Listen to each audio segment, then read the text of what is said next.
personally going into this week, mentally going up against these guys? Yeah, I feel good. Obviously, you want to play against the best teams in the league, and obviously ex-MLS Cup champions.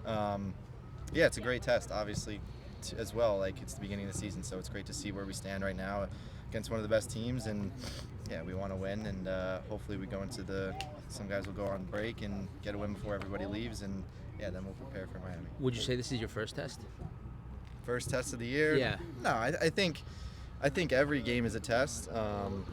Obviously, they're one of the better teams in the league, so I think it's a very big test for us. Obviously, USA U23 camps are coming up. Do you expect to be there? And if you do get called up, what's that experience going to be going to Europe and France, playing France, and going to Spain? Yeah, I sure hope so. Yeah, it's always fun being with that group. Obviously, it's two really good games. And it's always fun going overseas and playing those teams, and it's a good experience, and it's great preparation. So, yeah, I hope I'm a part of that, and yeah, I'm looking forward to it if it happens. This league is traditionally, really since the start, played through international breaks.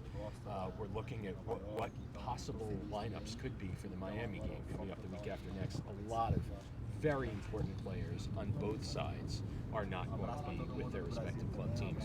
What are your thoughts on playing league games during international break? Yeah, that's not normal, right? Is it just an MLS thing? There's a few leagues. Is there a few leagues?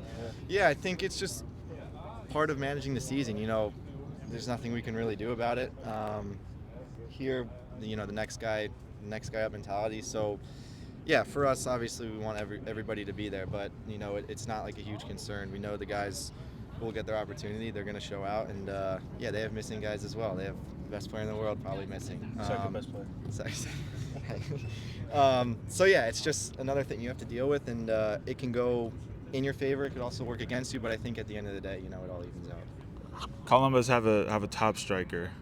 Just talk about how you guys kind of could neutralize him from not getting a brace or a hat trick, just maybe limiting him to only 1 or 2 chances a game.